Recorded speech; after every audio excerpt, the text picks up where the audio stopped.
Did you know that when you say the word neurodivergent, you are not only talking about people with autism or ADHD, or both? I know you probably know this, but there is something called a neurodivergent umbrella, the neurodivergent umbrella, and it incorporates a lot of different diagnoses, disorders, conditions, dyslexia, dyscalculia, autism, ADHD, personality disorders, dissociative identity disorders, schizophrenia, bipolar, 1 and 2, generalized anxiety, PTSD, CPTSD, just to name a few off the top of my head. What I want to do today is actually dive into 5 of these conditions that are not popular to talk about. I mean, like, okay, that's kind of a weird thing to say. Not popular compared to the ADHD and ADHD situation. My name is Jessie. I am a counselor. I am a licensed mental health professional.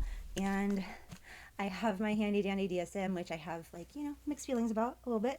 But it is going to come in handy for this topic. I also really still building this to like and subscribe and those sorts of things that I'm supposed to say. Let's dive in. I should share. This is my book cover for the DSM. I feel like it's just really an accurate representation of kind of what's inside. It's like the DSM is another version of these same old techniques, in my opinion. So as I'm pulling out the DSM here, I am going to share with you my personal opinion on the DSM. There has to be some sort of like trail of reasoning of why things are being done or prescribed or paid for by insurance, and that not my favorite thing, but that's the main reason why it's used. It categorizes people based on what the experience is like for other people. Keep that in mind. This is a collection of, this is what it looks like we think to have this collection of symptoms that equal this thing. To labeled too far, I want to try to stay on topic. First condition I want to talk about, bipolar. I'm saying the first condition, but the thing is, this is a twofer because there's bipolar 1 and there's bipolar 2. I should just read this to you. Bipolar 1 disorder, you have to meet the following criteria for a manic episode. A manic episode may have been preceded by and may be followed by hypomanic or depressive episodes. Manic episode. A distinct period of abnormally and persistently elevated, expansive, or irritable mood, and abnormally or persistently increased activity or energy lasting at least 1 week and persistent most of the day, nearly every day, or if any duration of hospitalization is necessary. I feel like I don't want to just read this, but also for those who may have never actually looked at the criteria of these things, I think maybe I should just read it word for word because this is a important medical book. I think anybody who has experience in or around the mental health world, especially if they've ever been diagnosed with something. If you've ever been diagnosed with something and you've never looked through the diagnostic and statistical manual, you're missing out on the information your doctor or whoever has utilized to diagnose you. So if you want more information about yourself and what other people think about you and you have a diagnosis, if you haven't looked at this, you might want to. B. During the period of mood disturbance and increased energy or activity, 3 of the following symptoms, or 4 if the mood is only irritable, are persistent to a significant degree and represent a noticeable change from usual behavior. B. They need 3 or 4 of these out of these 7 to check off box B. Inflated self-esteem or grandiosity. Decreased need for sleep, like feels rested after only 3 hours of sleep, it says. More talkative than usual or pressure to keep talking. Flight of ideas or subjective experience that thoughts are racing. Distractibility, like attention too easily drawn to unimportant or irrelevant external stimuli as reported or observed. 6. Increase in goal-directed activity, either socially at work or school, sexually, psychomotor agitation, like purposelessness, non-goal-directed activity. And 7, excessive involvement in activities that have a high potential for painful consequences, such as engaging in unrestrained buying sprees, sexual indiscretions, or foolish business investments. 3 to 4 of those. C, the mood disturbance is sufficiently severe to cause marked impairment in social or occupational functioning, or to necessitate hospitalization to prevent harm to self or others, or there are psychotic features. There can be psychotic features with a lot of different things. D, the episode is not attributable to the psychological effects of a substance like drug of abuse, medication, or treatment, or a medical condition. A through D constitute a manic episode. Hypomania, a distinct period of abnormally and persistently elevated, expansive, or irritable mood and abnormally persistently increased activity or energy, lasting at least 4 consecutive days and persistent most of the day, nearly every day. B. During the period of mood disturbance and increased energy and activity, 3 or more of the following symptoms, 4 if the mood is only irritable, have persisted, represent a noticeable change from usual behavior, and have been present to a significant degree. 1. Inflated self-esteem or grandiosity. 2. Decreased need for sleep, like feeling rested after only 3 hours. 3. More talkative than usual or pressure to keep talking. 4. Flight of ideas or subjective experience that thoughts are racing. 5. Distractibility, attention too easily drawn to unimportant or irrelevant external stimuli as reported or observed. 6. Increase in goal-directed activity, either socially at work, school, sexually, psychomotor, agitation, 7. Excessive involvement in activities that have a high potential for painful consequences, such as engaging in unrestrained buying sprees, sexual indiscretions, or foolish business investments. Very much the same so far, right? C. The episode is associated with an equivocal change in functioning that is uncharacteristic of the individual when not symptomatic, aka this is different than normal. D. The disturbance in mood and the change in functioning are observable by others. E. The episode is not severe enough to cause marked impairment in social occupational functioning or to necessitate hospitalization. If there are psychotic features, the episode is, by definition, a manic episode, not a hypomanic episode. F. The episode is not attributable to the psychological effects of a substance like a drug or a medication or other treatment or medical condition. Hypomanic episodes are common in bipolar 1 disorder but are not required for the diagnosis of bipolar 1 disorder. Basically, the main difference here is that the episode is either severe enough to cause impairment and or hospitalization and or like psychosis, or the episode is not severe enough to cause impairment or occupational functioning issues or hospitalization. There's no psychotic features. Major depressive episode. A major depressive episode has 5 or more of the following symptoms that's present within the same 2-week period, and they represent a change from previous functioning. At least one of the symptoms has to be depressed mood or loss of interest of pleasure. Sorry, this is like the longest one. I promise I'm starting off with like the longest one. It's not as juicy as like, my commentary will be, I think. At least 5 of these out of the 9 here. 1. Depressed mood most of the day, nearly every day, is indicated by either subjective report, feel sad, empty, hopeless, or observation made by others, like appears tearful. In children or adolescents, it could just be an irritable mood. 2. Markedly diminished interest and pleasure of all or almost all activities, most of the day, nearly every day, is indicated by either subjective account or observation. 3. Significant weight loss when not dieting, or weight gain, change of more than like 5% of body weight in a month, or a decrease or increase in appetite nearly every day. In children, consider a failure to make expected weight gain. 4. Insomnia or hypersomnia,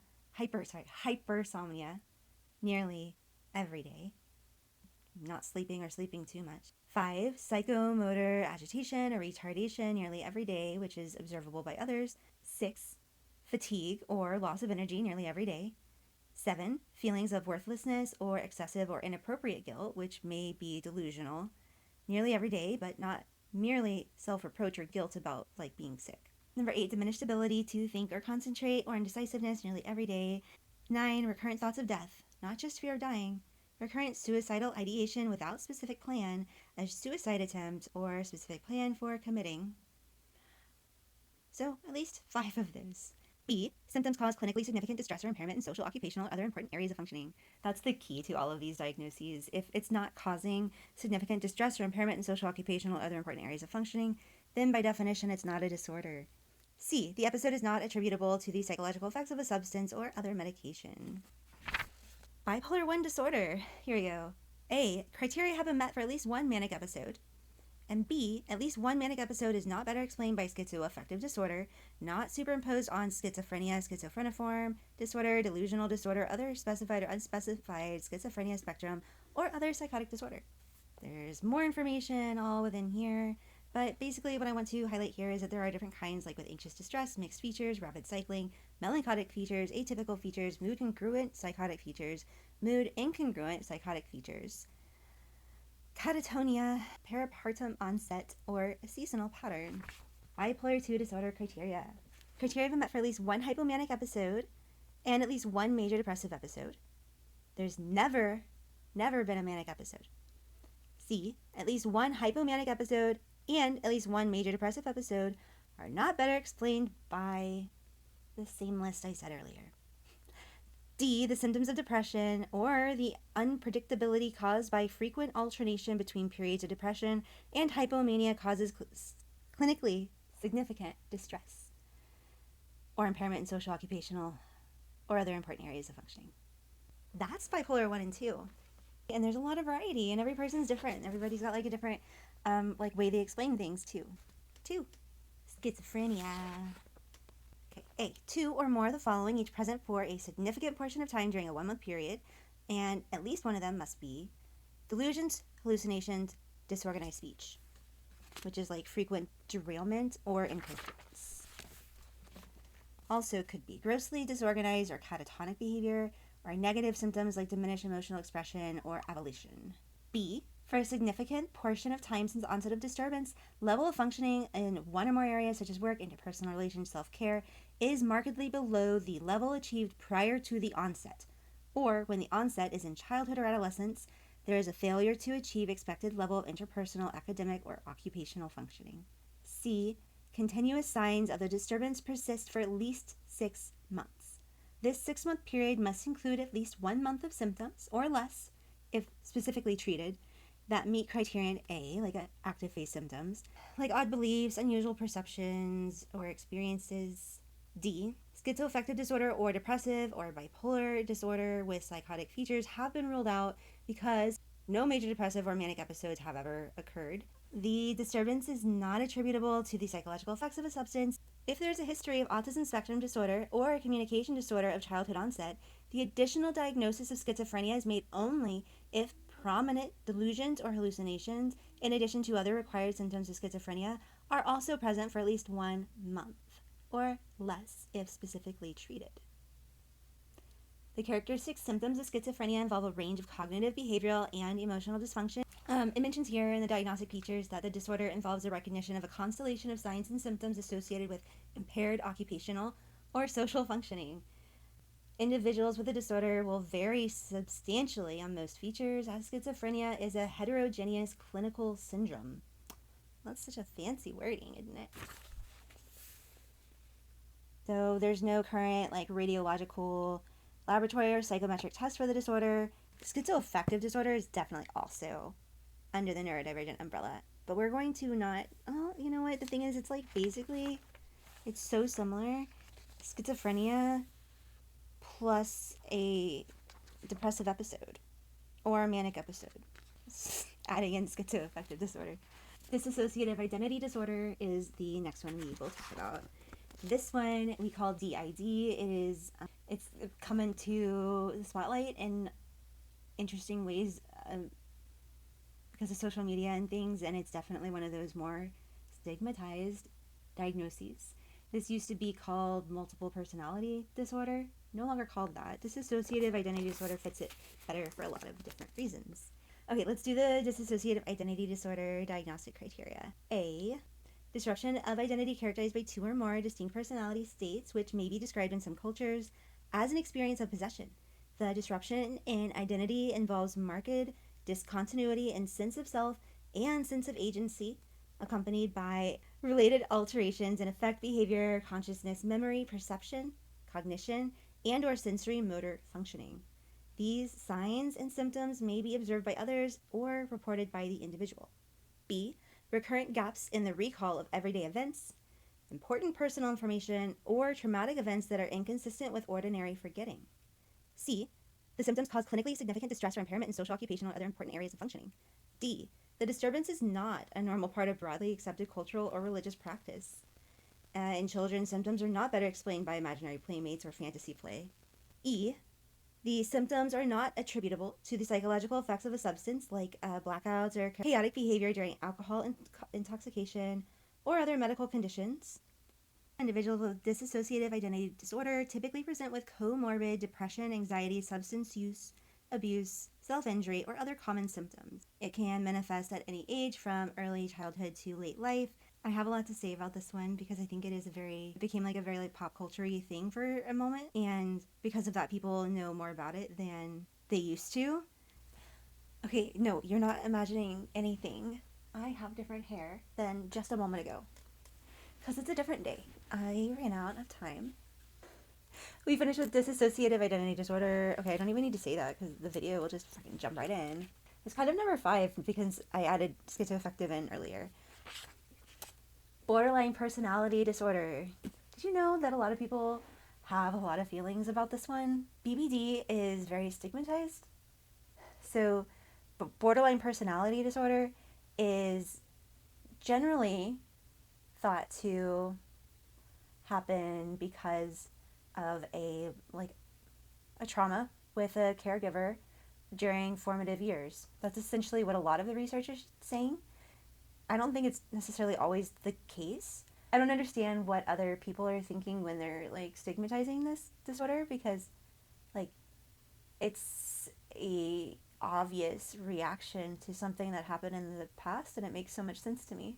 And everyone's going to be a little different. I should read the criteria like I've done with all the things. I don't want it to just be reading a book, but also, like I said, I think it's important to know the exact things that are actually on here in the book, so that if you've been diagnosed like this, you can actually know what, why, how. If they're not telling you that, you also should, that's information that you deserve. Let's read. Diagnostic criteria for BPD. A pervasive pattern of instability of interpersonal relationships, self-image, and effects, and marked impulsivity beginning in early adulthood and present in a variety of contexts, as indicated by 5 or more of the following. 1. Frantic efforts to avoid real or imagined abandonment do not include suicidal or self-harm behavior, because that's covered in a second. 2. A pattern of unstable and intense interpersonal relationships characterized by alternating between extremes of idealization and devaluation. 3. Identity disturbance, markedly and persistently unstable self-image or sense of self. 4. Impulsivity in at least 2 areas that are potentially self-damaging, such as spending, sex, substance abuse, reckless driving, binge eating. 5. Recurrent suicidal behavior, gestures, or threats, or self-mutilating behavior. 6. Affective instability due to a marked reactivity of mood, like intense episodic dysphoria, irritability, or anxiety, usually lasting a few hours and only rarely more than a few days. 7. Chronic feelings of emptiness. 8. Inappropriate, intense anger or difficulty controlling anger, like frequent displays of temper, constant anger, recurring physical fights. 9. Transient stress-related paranoid ideation or severe dissociative symptoms. Individuals with borderline personality disorder may have a pattern of undermining themselves at the moment a goal is about to be realized, such as dropping out of school just before graduation, regressing severely after a discussion of how well therapy is going, destroying a good relationship just when it is clear that a relationship could last. Some individuals develop psychotic-like symptoms such as hallucinations, body image distortions, ideas of reference during times of stress.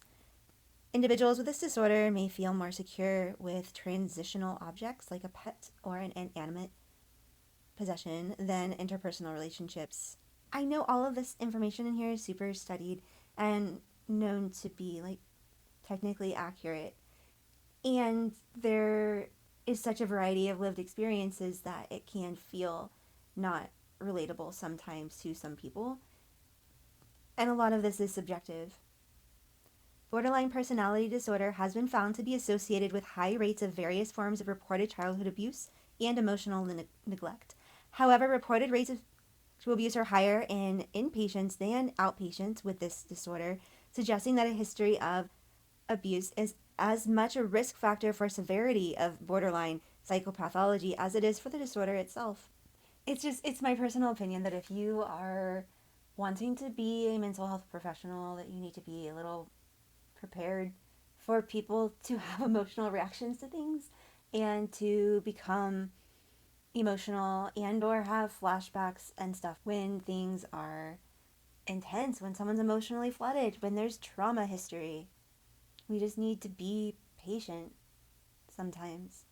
And, in my opinion, a lot of the work to assist with BPD has to do with relational work.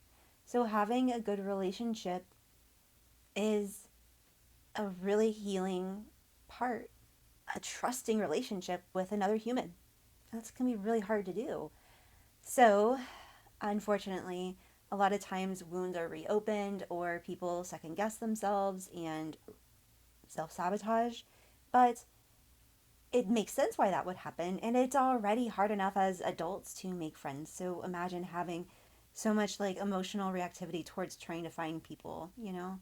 But that, in my opinion, is what's necessary. I think as well, you can have a really good relationship with a professional person, and that also can be a healing thing. If someone has a years long relationship with their counselor, as far as they're showing up to counseling every week and they are doing the work, and the counselor is showing up every week and doing the work, that stability alone, even if, I don't know, I just feel like that stability alone is enough to begin to introduce new patterns to the person.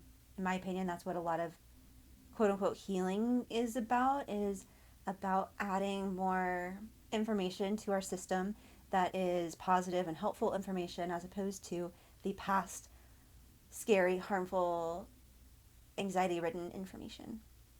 Again, like, let's go back to like a professional relationship with a counselor, and you discuss this years long plan of like, this is going to be the endpoint. That alone, discussing what the endpoint is going to be when it is, and having that in the future, can be a point of reassurance as well. It doesn't have to be a permanent relationship with somebody, but it needs to be an honest, consistent relationship with another human. A friend obviously would be awesome, but like, you know, if you've got professionals there, that is also a great choice to practice trusting somebody. And if it's a professional like a counselor, practice trusting them, because, you know, there's less repercussions if it doesn't work out, perhaps, than what it feels like with a friendship or a relationship. I will do a whole separate video on BPD at some point, because there's so much to share. Narcissistic personality disorder. This is narcissism. This is, you know, how do I say it? This is so popular to talk about on social media. We're talking about narcissistic abuse, narcissistic survival, narc parents. And I'm not discrediting this. That's a thing. I understand the whole narc parent situation. And also, sometimes we say things without knowing what they actually are. So I do want to go through this big old fashioned criteria of narcissistic personality disorder. This is actually really simple. There's really not that much in here compared to, like, imagine, remember the first one, bipolar disorder? That was like pages and pages and pages. This is 9. Before I read this, most people already have an opinion on narcissism. I want you to, for a moment, think about all the different ways that each one of these criteria could be interpreted. If you could think of at least 2 different ways, maybe I'll just go through. Maybe I'll go through and add 2 different ways at the end here. We'll read through and then I'll add the 2 different ways, just as a point of how subjective a lot of these criteria are, in my opinion. A pervasive pattern of grandiosity and fantasy or behavior, need for admiration, and a lack of empathy beginning in early adulthood and persistent in a variety of contexts, as indicated by 5 or more of the following. 1. Has a grandiose sense of self-importance, exaggerates achievements and talents, expects to be recognized as superior without commensurate achievements. 2. Is preoccupied with fantasies of unlimited success, power, brilliance, beauty, or ideal love.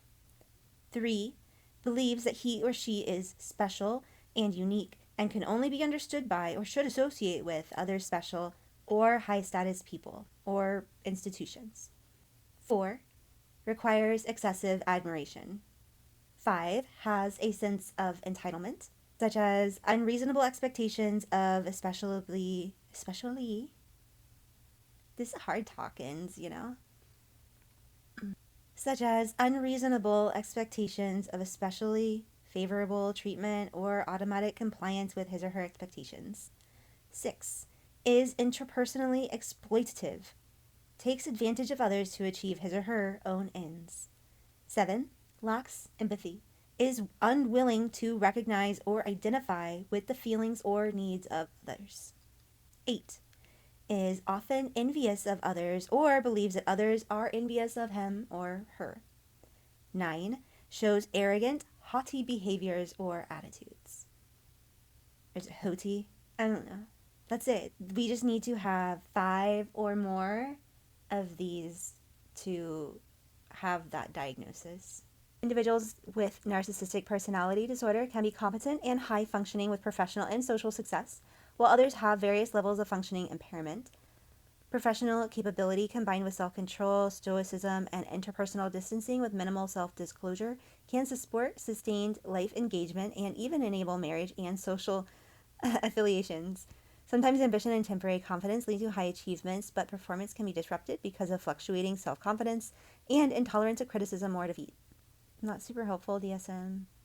That is the thing about DSM. It's like, oh, here's the thing, and here's some information about the thing, and then it's like, okay, good luck. Go figure out what you need to do to treat it, etc., etc. Go find some personal lived experience to try to understand, because this is written from what it looks like on the outside. Many highly successful individuals display personality traits that might be considered narcissistic only when these traits are inflexible, maladaptive, and persisting, and cause significant functional impairment or subjective distress. Do they constitute narcissistic personality disorder? You're welcome. There's so many others that fit in the neurodivergent umbrella, but the thing is that I don't like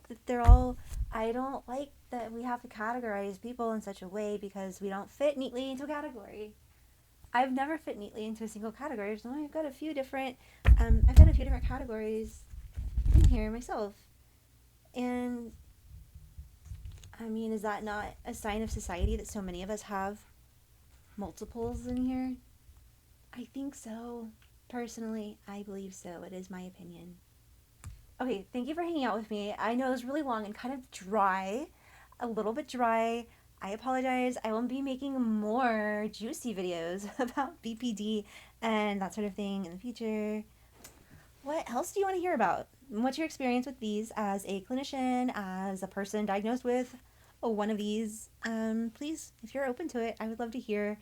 Also, remember to subscribe, blah, blah, blah. And I hope that you have a wonderful day wherever you are. Please take care of yourself, and I will see you on the next one. Thank you.